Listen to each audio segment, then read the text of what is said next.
వాల్మీకి మహర్షి కృత శ్రీమద్ రామాయణం ఆచార్య పుల్లెల శ్రీరామచంద్రుడిగా బాలానందిని వ్యాఖ్య 77వ భాగం 30/12/25 ముక్కోటి ఏకాదశి శుభాకాంక్షలతో స్వాగతం. అయోధ్యాకాండలో ఉన్నాం. సదృశం శతపత్రస్య పూర్ణచంద్రోపసమప్రభం వదం తద్వదానాన్యాయ వైదేశాన వికంపతి. పద్మాలతో సమానం పూర్ణచంద్రుడి వంటి కాంతి కలది అయిన ఉదార స్వభావురాలైన సీతముఖం ఏమాత్రం వసివాడల. అలక్త రసరక్తాభావ లక్త రసవజ్జితౌ అజ్జాపి చరణౌ తస్యా పద్మకోశ సమప్రభౌ. ఆమె పాదాలకు లత్తుగా పారాయణ వ్రాసుకోకపోయినా అవి ఎర్రగానే ఉండి ఇప్పుడు కూడా పద్మపు మొగ్గల వంటి కాంతితో ప్రకాశిస్తాయి. నూపురోద్ఘుష్టేలే వాఖేలం గచ్చతి భామిని ఇదానీమపి వైదేహీ తద్రాగాన్నన్య భూషణీ. సీత ఆడుకున్నట్టుగా నడుస్తుండగా ఆమె కాలి నూపరాలు ఆమె విలాసాన్ని ఘోషిస్తున్నట్టు సీత ఇప్పుడు రాముడికి ఆనందం కలిగించటానికి భూషణాలు ధరించి గజం వా వీక్ష సంఘం వా వ్యాఘ్రం వా వనమాశ్రిత నాహారయతి సంత్రాసం బాహూ రామస్య సంసరిత. వారు ఆ అరణ్యంలో ఉన్న సీత రాముడి బాహుబలం చేత రక్షింపబడే ఏనుగుగా, సింహంగా, వ్యాఘ్రం కానీ వాటిని చూసి భయపడ నోచ్యాంతేన సాత్మాన శోచ్యో నాపి జనాధిప ఇదం హి చరితం లోకే ప్రతిష్టాస్యతి శాశ్వతం. వాళ్ళను గురించి మనం కూర్చి కానీ మహారాజును కూర్చి కానీ విచారించాల్సిన పనిలే. ఈ చరిత్ర లోకంలో స్థిరంగా నిలిచేవాడు.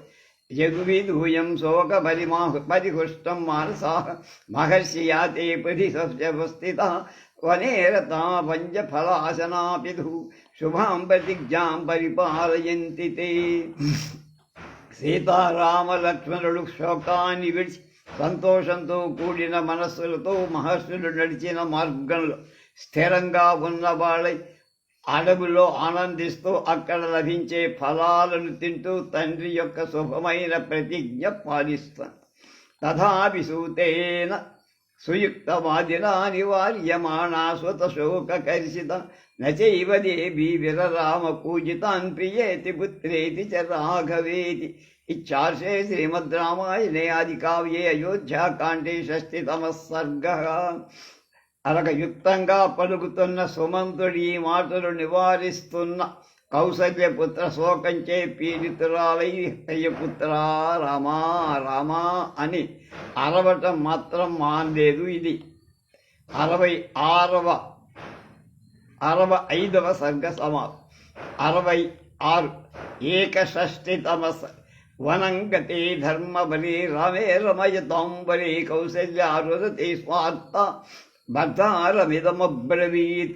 ధర్మం ఆచరించటంలో శ్రేష్ఠుడు, ఆనందం కలిగించే వాళ్లలో అగ్రగణ్యుడైన రాముడు అరణ్యానికి వెళ్ళాక కౌసల్య చాలా దుఃఖిస్తూ ఏడుస్తూ భర్తతో ఇట్లా యజ్జరిపి 3 లోకేషు పఠితంతే మహజ్జసః సానుక్రోశో వదాన్యశ్చ ప్రియవాదీ చ రాఘవ.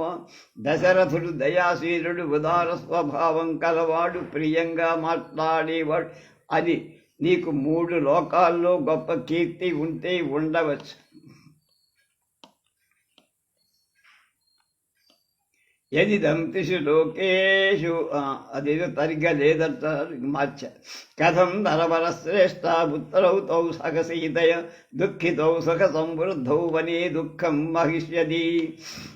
నీకెంత కీర్తి ఉన్నా రాజులలో శ్రేష్ఠుడవైన వాడా చిన్నతనం నుండి సుఖంగా పెరిగిన సీతాహితులైన కుమారులిద్దరూ కూడా దుఃఖిస్తూ వనాలు క్లేశాలు ఎలా భరించగ.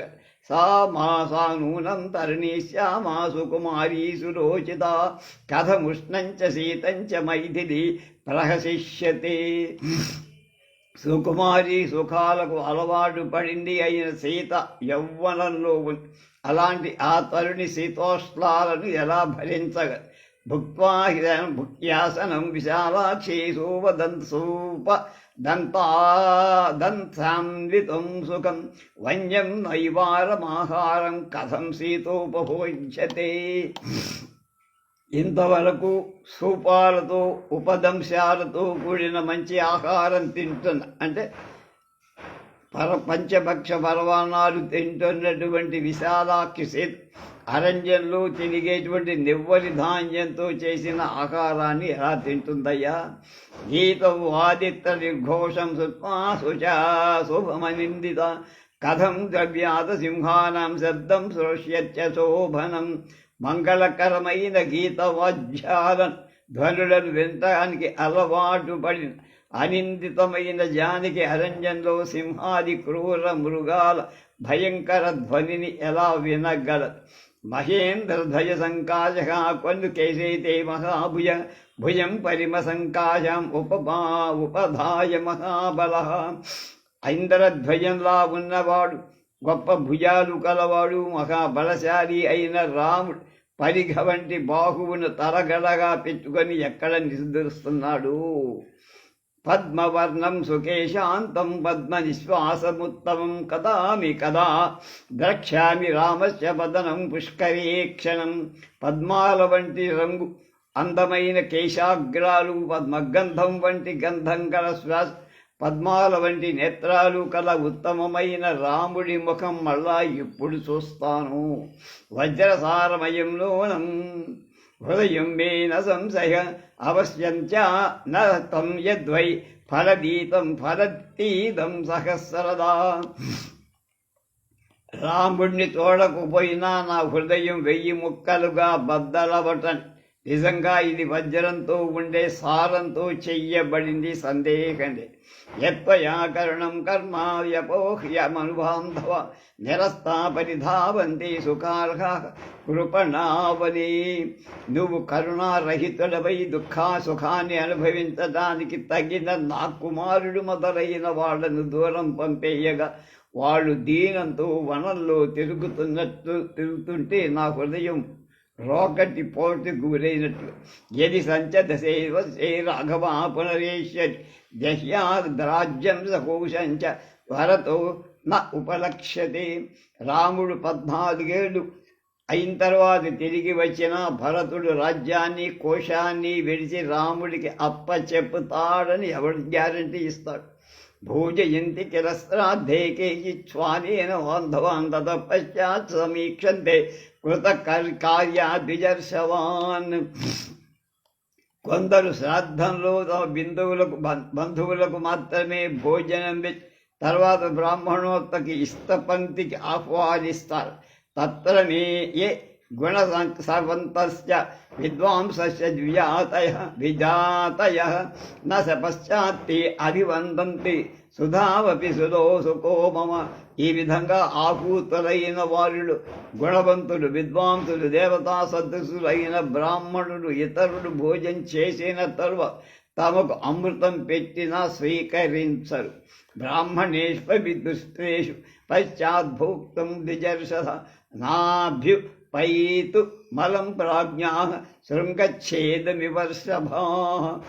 తనకంటే ముందు భోంచేసేవాడు బ్రాహ్మణుడే అయినా బుద్ధిమంతుడైన బ్రాహ్మణులు వృషభాలు తమ కొమ్ములను ఛేదించటానికి ఎలా అంగీకరిస్తావో అలాగే ఇతరుల భుజించిన తర్వాత వాడు తెరటం అనే దాన్ని ఒప్పుకోరు. ఏం కనీయసా భ్రాత్రా భుక్తం రాజ్యం నిశాంబదే ఖాతా జ్యేష్ఠౌ వరిష్ఠశ్చ కిమర్థం వా నావమన్యసే. రాజు జ్యేష్ఠుడు శ్రేష్ఠుడైన సోదరుడు తమ్ముడు అనుభవించిన రాజ్యం ఆ విధంగా నిరాకరించకుండా ఉంటాడు. న పరే నాశితం భక్త్యం వ్యాఘ్ర ఖాదితుమిచ్చతి ఏమేవ నరవ్యాఘ్ర పరగీఢం నమన్యతి. మరొక మృగం ముట్టిన ఆకారాన్ని పెద్ద పులి అలాగే పురుష శ్రేష్ఠుడైన రాముడు ఇతరులు అనుభవించిన రాజ్యాన్ని అంగీకరించడు. మళ్ళీ హావిరాఖ్యం పురోడాశం కుశాయూపాశ్చఖాదిర నైతాని యాతయానామాని కుర్వంతి పునరధ్వరి. హవిస్సు, నెయ్యి, పురోడాశం, కుశలు, ఖాదిర యూపస్తంభాలు వీటిని ఒకసారి ఉపయోగిస్తే మళ్ళా యజ్ఞంలో వాటిని ఉపయోగించరు, కొత్తవి కావాలి. తథాఖ్యాత్తమిదం రాజ్యం హృతసారాంసురామివానాభిమంతు మదంబాము నష్ట సోమ వివాధ్వం. అలాగే రాముడు ఇతరులు అనుభవించిన రాజ్యాన్ని సారాన్ని తీసేసినటువంటి స్వర అంటే మత్తును, సారాయిని నష్టమైన సోమలత గల యజ్ఞం కాగా అంగీకరించడు. నేమాం దర్శనాం రామాః సంగచ్చేదర్శన ధారయేన్మందరమపి నహి క్రుద్ధాః సితైకరైః. చాలా ఆత్మాభిమానం కల రాముడు ఈ అవమానాన్ని సహించడు. కోపిస్తే తీక్షణమైన శరాలతో మందర పర్వతాన్ని కూడా చీల్చెయ్యగల సమర్థుడు. త్వాం తు నోత్సహతో హంతుం మహాత్మా పితృగౌరవాత్ తసో మార్గగ్రహణం రమరపస్తారా విచిత్రతం పాతయేద్యో దివః వృద్ధా సత్నత్వాన్నపతి ప్రతివ్యతిరిక్తతే ప్రక్షోభ ఏద్ధారయేద్వా మహీం చైవ శైల శతాచితాం. తండ్రి రాగానే గౌరవం చేత మహాత్ముడు నిన్ను చంపటానికి ఉత్సాహపడటం లేదు. కోపగిస్తే చంద్ర సూర్య గ్రహాదులతో కూడింది నక్షత్రాలచే విచిత్రంగా ఉన్నది అయిన ఆకాశం ద్యులోకం కూడా కిందికి పడగొట్టగల సమర్థుడైన రాముడు నీ మాట దాటటంలా. అతడు తలుసుకుంటే వందల కొలది పర్వతాలతో వ్యాప్తి అయిన భూమిని క్షోళింప చెయ్యగలడు, అది లేదా చీల్చేస్తాడు. నైనం విధమకారం రాఘవో మర్శయశతి బలవాని వశాద్దులు వాలధీర వమర్శనం. బలం కలిగినటువంటి పెద్ద పులి ఎవరైనా దాని తోకను స్పృశిస్తే ఎట్లా సహించదో అలాగే రాముడు కూడా ఆ అవమానాన్ని సహించడు.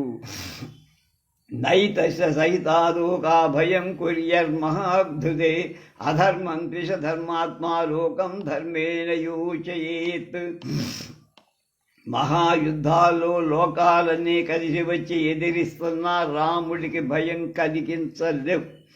ఆ ధర్మాత్ముడు విముఖమైన లోకాలలో ధర్మాన్ని నిలపగలే ధైర్యమున నన్వసౌ కాంచనైర్బాణైర్ మహావీర్యౌ మహాభుజ యుగాంతయవ భూతాని సాగరానపి నిర్దహేత్. మహాపరాక్రమవంతుడు అజానుబాహువైన రాముడు బంగారు బాణాల చేత ప్రళయకాలంలో సకల భూతాలను సముద్రాలను కూడా కాల్చివేస్తా. తాదృశం ఖబరో వృషభాక్షో నరర్షః స్వయమేవ హతపిత్రాం జలజాతేనాత్మనో యథా. సింహం వంటి బలం ఉన్నవాడు, వృషభం నేత్రాల వంటి నేత్రాలున్నవాడు అయిన అలాంటి పురుష శ్రేష్ఠుని మంత్రివైన నీవే స్వయంగా మత్స్యం తన పిల్లలు చంపినట్టు నశింపచేశావయ్యా. ద్విజాతే చరితో ధర్మశాస్త్రదృష్ట సనాతన యది తే ధర్మ నిరతే త్వయా పుత్రే నివాసితే. నువ్వు ధర్మ నిరతుడవై పుత్రుణ్ణి దేశం నుండి వెదలగొట్టావు. ఇది శాస్త్ర బోధితం, ద్విజులు అనుసరించేది అయినా సనాతన ధర్మమేనా? గతిరేక పతిర్నాద్యా ద్వితీయా గతినాత్మజ తృతీయా జ్ఞాతయో రాజం చతుర్థీనేక విద్యతే. రాజా స్త్రీకి మొదటి గతి రక్షకుడు కొడుకు, రెండవ గతి, మూడవ గతి జ్ఞాతులు, నాలుగవ గతి ఇది లేనే లేదు. తత్త్వం చైవ మే నాభి రామస్తవనమాస్థితః న వనం గంతుమిచ్చామి సర్వదా నిగతా త్వయా. ఈ 3 గతులలో మొదటి గతి అయిన నువ్వు నాకు లేనట్టే రాముడు ఆ అరణ్యాలకు పోయాడు. అతడితో అరణ్యానికి వెళ్ళలేకపోయా.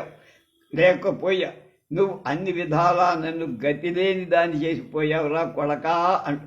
హతం త్వయా రాజ్యమిదం సరాష్ట్రం హతస్తదాత్మా సహ మంత్రిభిశ్చ హతాసు పుత్రాస్మి మతమహతశ్చ పౌరాసతశ్చ భార్యా చ న చ తవ ప్రదస్థౌ ప్రహృష్టౌ. నువ్వు ఈ రాజ్యాన్ని నశింపచేశావు, రాష్ట్రాన్ని మంత్రులను నశింపచేశావు, నిన్ను నువ్వే నశింపచేసుకున్నావు. సెల్ఫ్ డిస్ట్రక్షన్ అంటారా. నా కుమారుడి నన్ను కూడా నశింపచేశావు, పౌరులు నశింపచేశావు. కేవలం నీ కొడుకైన భరతుడు, నీ భార్య అయిన కైకేయి మాత్రమే ఆనందంలో ఉన్నారిప్పుడు. ఇమాం గిరాం దారుణ శబ్ద సంస్కృతాం దిశమ్య రాజాపి మమోహక దుఃఖితః తతః సశోక పరివేశ పార్థివః స్వదుష్కృతం చాపి పునస్తథా స్మరన్. రాజు తీవ్రమైన పదాలతో కూడిన వాక్యాన్ని విని దుఃఖితుడై మోహం చెందాడు. తర్వాత తాను చేసిన తప్పు విన్నాక స్మరిస్తూ శోకార్తుడై ఏడ్చాడు. బాలానందిని అనే శ్రీమద్ రామాయణాంధ్రవాఖ్యానంలో అయోధ్యకాండలో 68వ సర్గ అయిపోయి. ఇచ్చాశే శ్రీమద్ రామాయణి ఆది కావ్యే అయోధ్యాకాండ సర్గాండే ఏకషష్టితమ సర్గ. 62 ఏవంతు క్రుద్ధయా రాజా 78.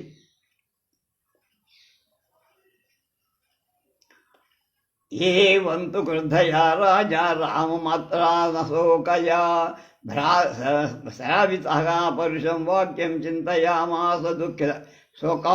శోకాక్రాంత అయిన కౌసల్య చాలా కోపంతో అన్నటువంటి పౌరుషమైన మాటలు విని దశరథ మహారాజు చాలా దుఃఖాన్ని దుఃఖిస్తూ ఆలోచించి చింతయిత్వా నచాసౌ మరుపో ముమోహ వ్యాకులేంద్రియ అధ దీర్ఘేన కాలేన సంజ్ఞామాప పరంతప. దశరథుడు ఆ విధంగా ఆలోచించి ఇంద్రియాలు కలత చెందగా మూర్ఛపోయాడు. తర్వాత చాలా కాలానికి లేచి మూర్ఛ నుండి తేరుకున్నాడు. ససంజ్ఞాము ఉపలభ్యైవ దీర్ఘముష్ణం జనిస్వసన్ కౌసల్యాం వారసుదో దృష్ట్వా పునశ్చింతాముపాగమాత్. పురహ వచ్చిన వెంటనే బాగా దీర్ఘంగా వేడిగా నిట్టూరుస్తూ పక్క కౌసల్యని చూసి మళ్ళా సీత చింతాకులుడు అవుతున్నాడు. సస్య చింతయామానస్య ప్రత్యభాత్కర్మ సుస్కృతం యదనేవ కృతం పూర్వం అనుజ్ఞాం జంతుమర్హసి.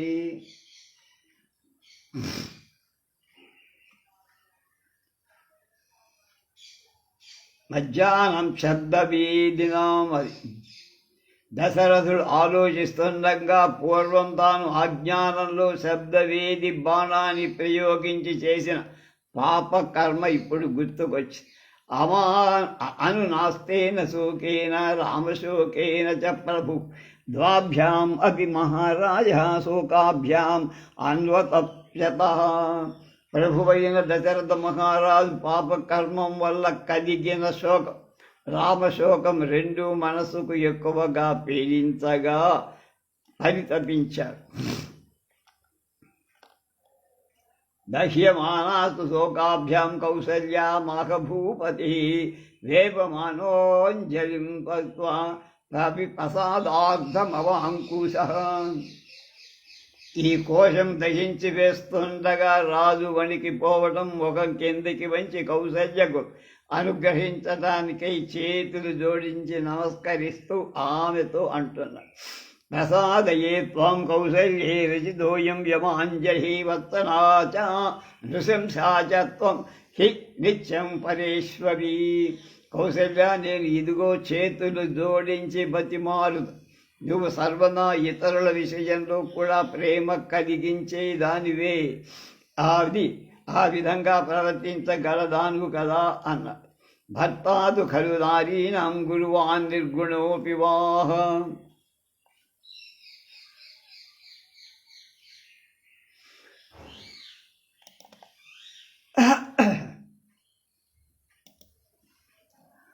ధర్మం విమర్శమానానం ప్రత్యక్షం దేవి దైవతం. కౌసల్య, ధర్మ దృష్టి గల స్త్రీలకు గుణవంతుడైన గుణవీరుడైన భక్తే ప్రత్యక్ష దైవం. సత్వం ధర్మపరా నిత్యం దుష్టలోకపరాపరా నార్గసేదప్రియం భక్తు దుఃఖితాపి సుదుఃఖితం. నువ్వు ఎప్పుడూ కూడా ధర్మం మీద ఆసక్తి కలదాని, లోకంలోని మంచి చెడ్డలు అన్నా పెద్ద అంతా తారతమ్యం, ఇవన్నీ బాగా తెలిసిన దానివి. అలాంటి నువ్వు ఎంత దుఃఖంతో ఉన్నా చాలా దుఃఖిస్తుందనన్ను ఏ విధంగా సంతోషింపచేస్తావు అన్నాడు. తద్వాక్యం కరుణం రాజ్ఞ సుత్వాదీనస్య భాషితం కౌసల్యా వ్యసృజాభ్యాసం పరనాదీవ నవోదకం. ఈ దీనుడైనటువంటి వాడు మహేంద్రుడైనటువంటి మహేంద్రాది అష్టదిక్